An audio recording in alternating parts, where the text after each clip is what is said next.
So okay, it was all me. I had to start this video over again because I'm not a professional. I just know a few. So I heard this person on a rooftop one movement weekend. Blew me out the water. Unfortunately, I wasn't able to capture him tonight because my phone had to charge. So I'm going to go ahead and reintroduce to you this guy right here. What up? George G. Spot Jackson, Chicago stand-up. What do I say? DJ by night, producer by midday, and by early morning and daytime, dean in high school. Mather Rangers, go Mather Rangers. I cannot. Oh, so what I asked him was, do your students know that you're a DJ? Yeah. And you know what? It's funny because last Friday, we had like a teacher talent show, and I was like the opening act for that. So you DJ? So I DJ'd for like the first 20 minutes, and they were just like, man, why didn't you DJ our homecoming and our dances and all that? Because like the other DJs sucked. And I'm like, nah, I'm gonna leave that to them because I'm just gonna play like my house music. So you play house music for the kids. That is excellent. So I don't know, Chicago kids might be a little different than Detroit kids as far as loving house music. No, they hate it. They hate it? But what I did is I gave them like different remixes of popular records. Smart. Yeah, so like, Thong Song, like Drake, like Beyonce, Righteous's remix of Beyonce. Okay. Stuff like that would let them understand that like we're not all stuffy and it's like something that they can really like, you know what I'm saying? Wow. So what led you to education? First of all, before you even answer that, let me thank you because it's so nice to see for our children to see a black man in an educational role and an authoritative educational role. So shout out to you for doing the best you can to make sure that our youth, our black youth, you do teach at a black school. I mean, you're dean at a black school. Well, we're about 9%. Oh, that's even better. About 9%. Is Maestro playing Settle for My Love? Yes, he is. Okay, anyway, back to Not About Maestro. So this is George G. Spot Jackson. Who brought you here to Detroit originally? You know what? Originally, it was Bruce Bailey. Okay. It was crazy because I played it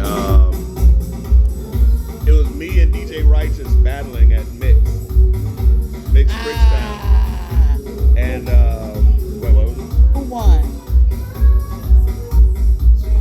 Go ahead, pop your collar. You know what? It was a slim victory, but I won, but it was very slim. Okay. And that night, me and Righteous became like brothers. So like, just understand that like DJs can be competitive and still love each other. Because we were the most competitive and still when I won, it was him and Joe. Oh, what is Joe's last name? I can't remember it. But Joe Boyer? No. He passed away. Joe Barrett. El Pavo Joe Barrett. Yes. They were just like, wait, you're about to drive back to Chicago after the gig? Oh, I remember that. You are absolutely right. And they were just like, nope, that's not going to happen. And I ended up sleeping at Joe's crib that night because they were just like, that's not going to happen because you're going to kill yourself. He was a pure soul. We miss you, Joe Barrett. We really miss you. Man, I miss him so much. Yeah, but he left a mark. Yeah. He definitely left a mark. So what originally got you into DJing? So we're going back all the way back to like 83 when I was listening to WBMX in Chicago and I was just like, I'm only 50. So we're talking about in 83, I was like 11, right? And I'm a Prince fan, I'm a Michael Jackson fan, but at the same time, like, I heard this music that I was just like, and it just engulfed me, and I was just like, I gotta do it. And then one of my buddies across the street that lived across the street from me named Dave Dawson, he had a pair of turntables. He was like, you gotta get into this, I'll show you how to do it. In in 1984, he started training me to DJ. In 1986, I went to high school. I went to Mendel Catholic. It's a big, like, I won't say it's a party school, but like a lot of DJs came out of there. Nick Nonstop, Disco Diego, Braxton Holmes. Those guys are like big. Well, they're big, Okay. you know. But I went there. I did my first party at Mendel in front of like 1,000 people. I opened up for Ron Hardy, which was like a huge deal. That was my first party too, and I opened for Ron Hardy. So with that being said, let me ask you, when did you realize you quote unquote made it? Oh, it was way past that. So after that, I ended up doing a party at this hotel called the Ascot Hotel on Christmas night. Once again, another big, like 1,500 young people just kicking it with us. And I got a chance to play because they were like, we love what you did at Mendel. We need that Mendel crowd, so like, we need you to come play. I'm a freshman in high school, I'm 14. Wow.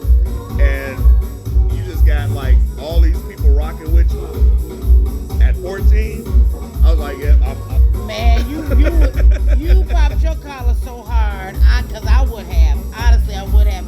So since it was like that time frame, of course, you were playing on turntables or belt drives or whatever. And it was 1,200. Oh, I don't know about that life. I just pretend like I do. Real talk. What do you prefer playing on? Do you prefer playing with wax or CDJ or Serato? I think it's called. So I played on all forms, CDJs, turntables. I played with Serato. I've played with pitch decks, pitch tape decks. Yeah, they had them back in the day. It was like Onkyo or something like that who made them. But I had two decks that were pitch control decks. So I played on those. But I would say vinyl is always like beautiful to play on because like 1200s feel so comfortable. But now that I'm 50 and I have bad knees, I'm not gonna lie about it. We all have bad knees. Some of y'all have bad knees because y'all been on them too long. Oh, but mine has been carrying crates and trying to walk up 4 flights of stairs with And I like hear that 5, from 6 every DJ. Like, I'm not walking up no stairs with all of a coffin, a crate. Then you gotta go back and get the other crate. Mm-hmm. Then you gotta go get your roadie because he's outside smoking, or your crate person because he's outside smoking. So I've heard that, so I do understand. Now, and I did that, keep in mind, I did that for up until maybe 2006. So we're talking about a long ass time. 20 some odd years of doing that. And then I was like, yeah. So I went to Serato. I started doing that. That was cool, but technology will fail you. I think CDJs are like my thing right now, just because of it DJs saves still me. play on Seratos?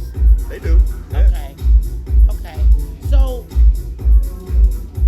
who were your DJ influences? I think I heard 2, but just so I'm clear, who were your DJ influences? So, Dave Dawson. Nobody's ever heard of this guy.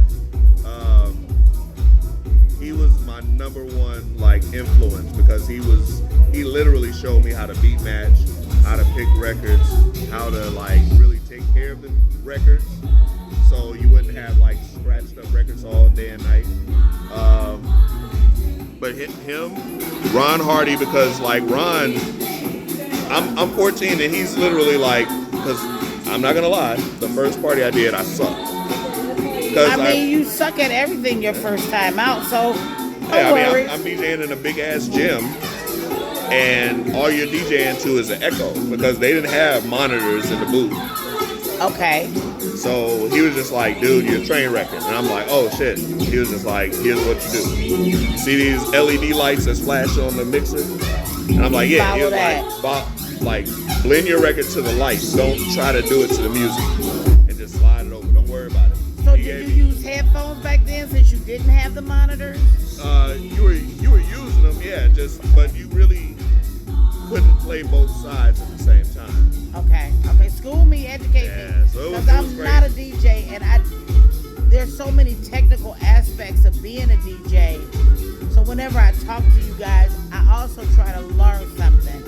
And just so you know, I do this and have these impromptu pop-ups because I never want anybody, once we're dust, I never want anybody to forget that there was a George Jackson, Celeste, a Greg Gray, a Steve Dunbar. I don't want people to forget that we existed and that we mattered and that we were here and that it is because of us, well, you guys, that we have this. And I don't know. I mean, I just don't really know what to say past that except for thank you, especially by bringing that music to the kids that you're in charge of. And here's why I say that. The music out now sucks. So you show them a different type of music. And house music is a peaceful type of music. You know what I mean? Yeah. And maybe with that, they can keep down some of the ruckus. I'll just call it the ruckus. So yeah, the next time the senior prom, you need a DJ at the senior prom. I'm probably gonna do some more stuff. Yeah. It was crazy. Like, let me tell you, I had teachers that were rocking with me, right? And the kids were jumping up dancing with the teachers. It was like, to me, that might have been the most amazing feeling ever. To have like 15, 16, 17-year-olds dancing with like 30, 40, 50-year-old teachers. That's what's up. Security was just jumping up like, man, I didn't know you really did it like this. And I'm like, I've been doing it a long time. And they were just like, so now they're like, yeah, we need you to do this backyard party. Yeah, we need you to like hook up with this person. We need you to do this. You need to do the prom next year. You need to do homecoming. I'm like, oh, hold on. Well, but it would save on the budget though. No, I'm trying to charge them though. You can't charge the babies. The babies got money. Yeah, them kids do have money. They got money. But they the babies. You can't charge the babies like that. Oh, Steve, you next. No. Oh, yes. Ooh. I've been drinking. Had 3 beers. I just had to save y'all y'all D's life. And it would have been Steve's fault. Where's Miggity? I was throwing records around all night tonight. How you doing? And it's his fault. Oh, but you next. So be prepared to sit down and talk to me. Yeah, I've been drinking. So Hey, we all been drinking. It's Marlo's fault. Truth serum. I had to save your husband. Like, I literally had to save your husband because Steve almost made him fall and bump his head. No.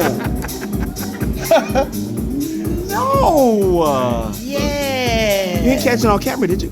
I did. All right, bye. Hey, wait, look. This is the kind of stuff that happens behind the scenes. Y'all don't really see all of this, but this is the stuff that happens behind the scenes. Like, the DJ camaraderie is so spectacular. It is. When it's on, it is on. It is on. And I love it. That's why I do this. So you do it for the love not only of the music, but of the brother and sisterhood too, correct? Yeah. All right, so with that being said, let's get to the hardest question of the interview. I ask every DJ this. You cannot punk out. Okay. I need your 5 top Chicago house DJs. Any genre of house, living or dead, and you can be one of them. I'm not going to punk out on this. So. Oh, and you don't have to say why. Just your top 5. Okay. So, I got to add Ron and Frankie. Number 1 and 2. Okay. Number 1 and 2. Ron number 1, Frankie number 2. And that's going to cause some drama, but whatever. Yeah, I want to get to that too a little later on in the interview. Yeah, so let me see. This one might cause a lot of drama, but Ferris Thomas, number 3. Okay. Ferris was an amazing is an amazing DJ and is really amazing at house music, but people forget because he's doing more hip hop. Gotcha. But when he does play house, off the chain. That's like our Gary Chandler. Like Gary, I think Gary's heart is house, but Gary is known more so, and Earl Mixon McKinney too. Yeah.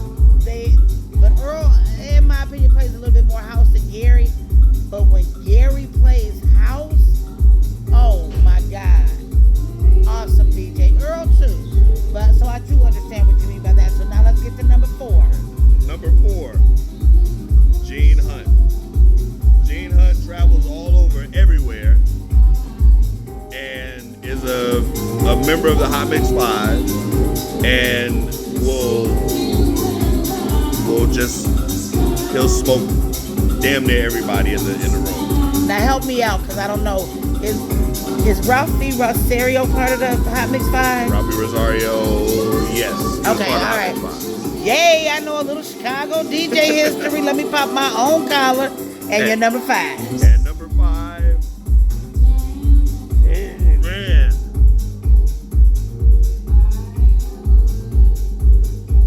So, going back to the brotherhood, the one guy that's rocked with me for 88 to 22, 34 years. We've been in a DJ crew forever. It's my dog. He's the one that made me come back. Okay. Out of like a semi-retirement. Mickey Calvin. I've never heard Mickey Calvin, but I hear nothing but good things about Mickey Calvin and how he plays. Nothing but good things. So I would like to hear him one day. Now, I want to go back to this Ron Hardy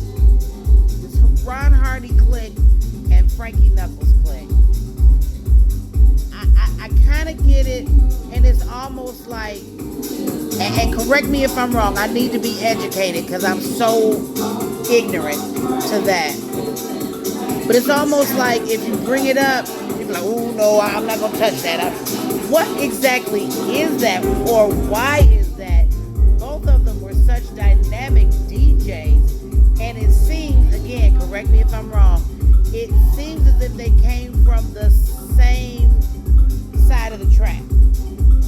Pretty much. It's just that Ron is Chicago, whereas Frankie was from New York and kind of like made his mark in the Chicago market. Okay. So Ron was also like he played what he felt. So he was an emotional DJ. Yeah. So might not be the most he may not be the most perfect transition DJ, but like when he was on, you felt him. He like played on emotions. Drugs probably took him to a whole different realm too. But like you felt a whole different vibe with Ron. Whereas like Frankie was the neat DJ. Everything was perfectly blended, perfectly like segued. He was fastidious about his DJing. He was perfect in every way, but it was so clean. It was too clean to me. Okay, I get it. But it's like it's really two factions. It's like the Michael Jackson Beat It video. You had the Frankie Knuckles gang over here and the Ron Hardy gang over here. Yep. And the scene in the garage where the gangs meet, that's how I always think of it in my head. You know what I mean? But I'm not from Chicago. I just tried to understand it. And I think not Behind the Music, but BET did something about Chicago. And they did Frankie Knuckles on Unsung. Yeah, well, yeah, Unsung. Man, the comments after that, and they didn't give Ron Hardy no love. Woo! Yeah, it was. I was like, they about to start another Chicago fire. I can't lie. I was watching it, and I was like, why did we hear like this This blurb from Ron Hardy, and this about Frankie. Well, but I mean, I understood. Yeah, I understood why. I really understood why. And you just can't deny Frankie's influence on a broader spectrum. Global, right. Yeah, I mean, he was totally global, to my knowledge. Remember, I'm coming from a very ignorant place. Nah, not at all. You Well, I mean, I don't know the Chicago scene like that. So I try to understand, and I try to make sure that they get mentioned as well when I talk to DJs. So I truly enjoy talking to Chicago DJs. My next question, from your ears to your fellow DJs' hearts, what would you like to say to them? I'm gonna speak to Chicago first.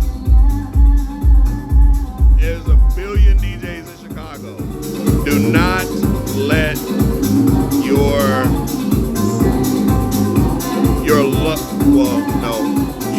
like desire to play in Chicago like stop you from doing what you do. Because it's like you were saying, like on a global spectrum, you can go anywhere and play house music. People love house everywhere. I don't play a lot in Chicago, but I can tell you, like I can play here in Detroit. I can play in Denver. I can play in Tampa and Orlando, and I can play in West Virginia. I can play in go figure, right? I can play in Richmond, Virginia. Did he say West Virginia? Huntington and Charleston, West Virginia likes house music. Wow. I played in Amsterdam. I played in London. I played in Reading. I played Reading, UK. I played in LA. I played in Indianapolis. My mama's hometown. See? So I played in Cleveland. I played in Columbus. I played in Dayton. Don't let, I'm just saying, don't let, I played in Milwaukee last week. I played in Milwaukee last Saturday, and then I came to Detroit that next day. Wow. So that just lets you know that house is really taking over, to me, more than it had in the past. Yeah. It really does. If you had a DJ superhero theme song just for you, what would that be? Yeah. You know, and I said I was gonna remix this record too. Ain't that funky kind of hard on you?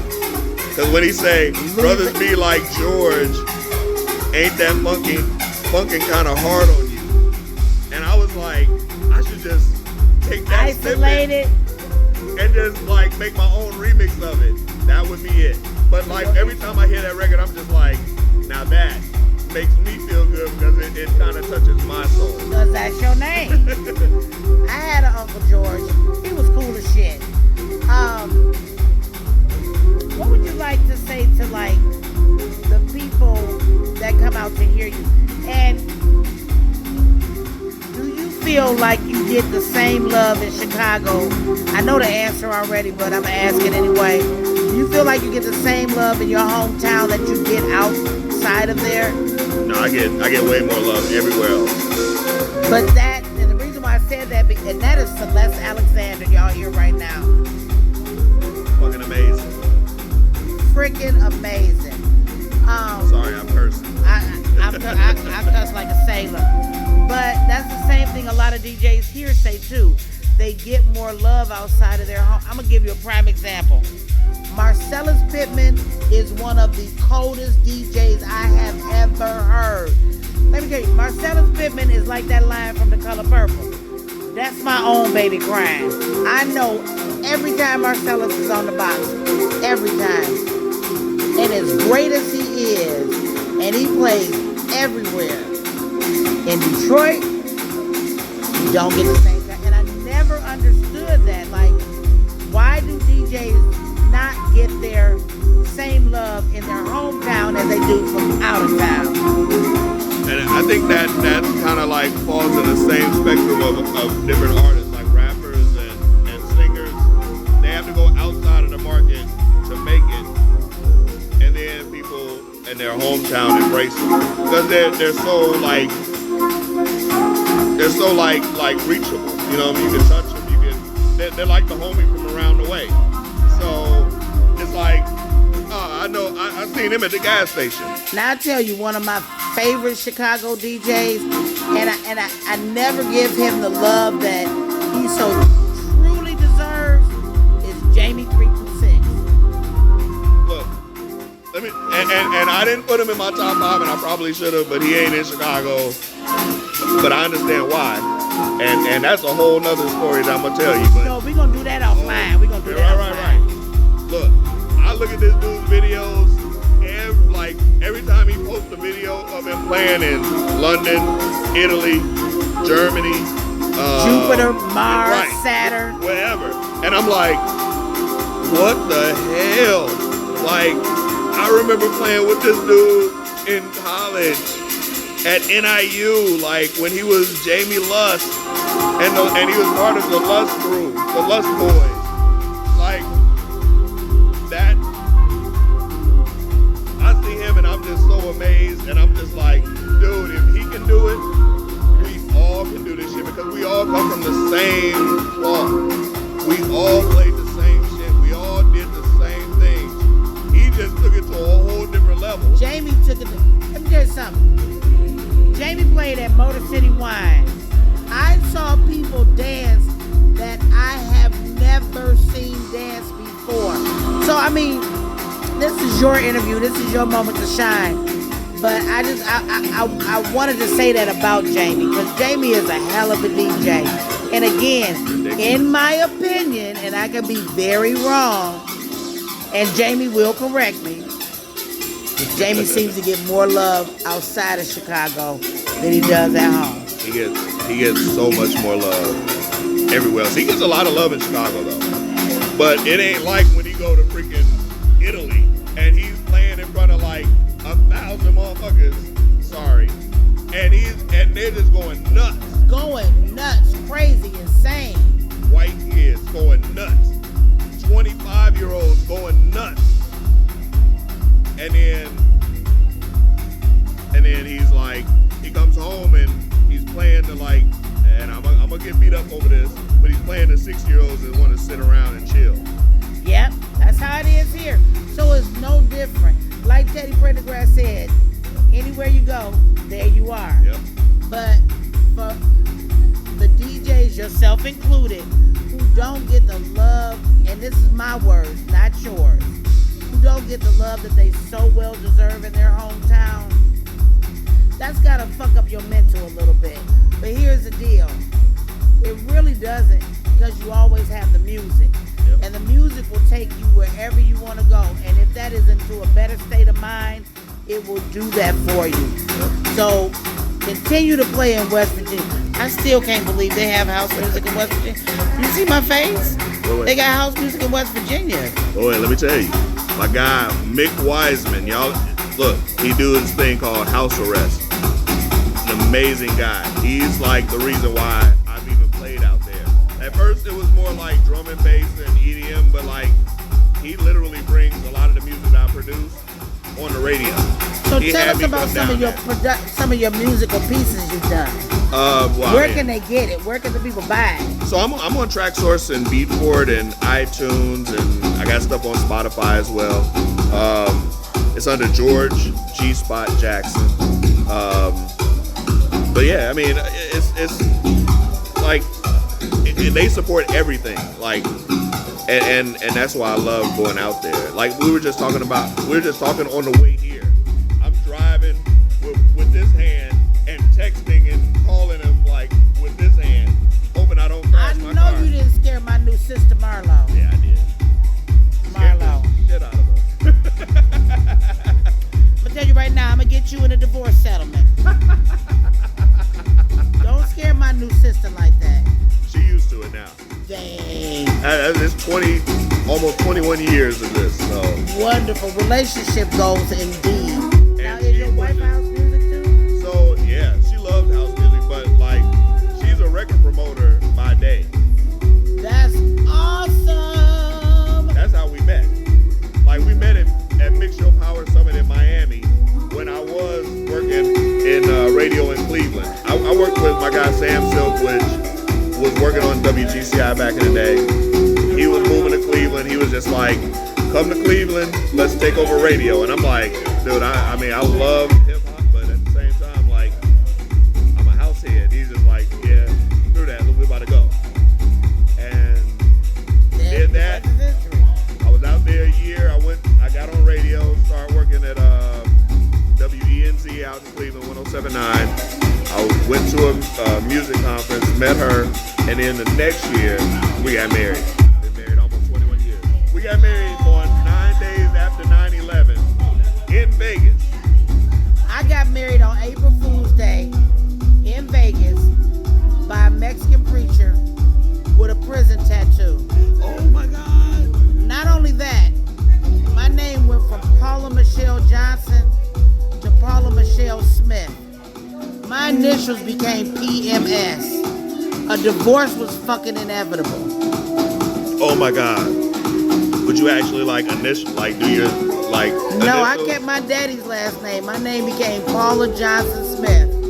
So you should have did the initials PMS. That would have been dope though. It would have. It really would have. So yeah, that's how that happened.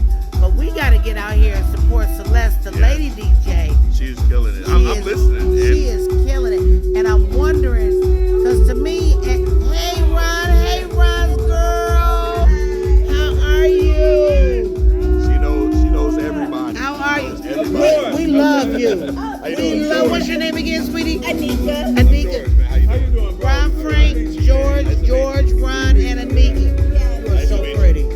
You are prettier in person than you are on the picture. Thank you. You're welcome. She knows I know everybody. you be looking out for me. Good luck. Good Where luck. everybody at? They partied last weekend. They tired. But we got a nice little crowd out there. No, it is. Yeah. And it's the first inaugural one, so we'll see how it goes. Yeah, y'all gonna do this every first of the month or what? I don't know. You gotta ask Magic, because I'm not really for sure. Yeah, Yeah, I gotta introduce her to this scene because you know, COVID and all that other shit fucked everything up. let me tell you something. The women on the scene are gonna love you. Oh, yeah. Because we love this guy. And he is such a wonderful, warm human being. Like, when he finally on Facebook said that he had a girlfriend, well, I tell you, we were all so happy. We were all like proud sisters. Like, girl, we got a sister-in-law. Phone. Did you see Ron Frank's girlfriend? She is so pretty. Yes. So welcome to our world. We're a bunch of crazy people that Tamika's come. her sorority sister. Tamika Murray. So they cool on that level. The Blue Fire and the SG bro. Can't wait for the wedding. Yeah. Can't wait. I'm gonna be the flower girl. No, I'm gonna be the flower girl. I'm throwing dice down the aisle. I'm telling you that now. I'm throw them bugs like that. I'm just Paula saying. is my girl. I met Paula. Now, you want to know how I met Paula? Me and my best friend, my childhood friend. Remember I was beefing with him, Ryan? Yes. That's how I met her. 10 years ago. Because Ray was trying to calm us down. I know that's a bad. Y'all are the best. No, we're. I'm in a better place. I'm in a beautiful place. I know you couldn't stand that. I mean, you love it. Right. I'm in a much better place. Oh, this is George G. Spot Jackson. He's our DJ. You just Yeah, I wanted missed a him. DJ. Ray was trying to calm me down because I was going, it was some bullshit, but me and him, we in a better place, That's all my that- childhood friend. We grew up together. So. As long as you get over the hurdle, you're But good. that's so how I'm I good. knew. But you and him were dating at the time, and he was trying to calm me down, and you were trying to holler. I guess y'all had some other stuff going on between the two of y'all, club-wise. I don't think it was nothing personal. I don't know what was going on. It was club-wise. But that, and then after that, we got cool like soon after that. Because you settled me around, I saw you around, and then The rest is history. All I know is 10 years. just let me know what size flower girl dress I need. Well, I'ma finish up my little interview. This is And my then- God. Somehow Demetrius always winds up on my popping up on a plate. no. This my little protege. Indeed. But listen, me and this brother right here, we battled. And I lost to him. But I gained something. I gained a brother that night, I'm telling you. Talking about the tables. Yeah. At Mix. Yeah, but trust me, it ain't happen no more though. Don't get it twisted. Don't get it twisted. But we ain't got a battle No, we ain't never battled We ain't before. gotta We battle have to no more. because we brothers. We brothers. We've been best of friends ever since that day. I done stayed at this man's house. That's what it's Been all around about. my baby. That's Uncle George to them. Right, Auntie Marlo. right. Everybody don't get called Uncle by my babies. Man, oh, That's man. what I love. Yeah. So I'm gonna go ahead and wrap this up so we can go here and hear Celeste. This has been George G. Spot Jackson. Beautiful wife, beautiful DJ, exceptional blender, and because I always get it mixed up, blending and mixing. Are those two different things? I mean, blending and transitioning are different, but I mean, because transitioning is just like going from one record to another. You can blend and have good blends, but your transitions can still be off. Gotcha. But I mean, you know, some people argue about that too. And people find a way to argue about a little bit of anything, and They do. better. I'm just hoping, like, I think TV, to me, has one of the best sound systems in the city. And now I'm noticing where we are in relation to the speakers. So I'm hoping this comes out the way I want it to. I bet it's gonna be. But that's okay. If it doesn't, you're going to see more of him. And you definitely going to see more of me.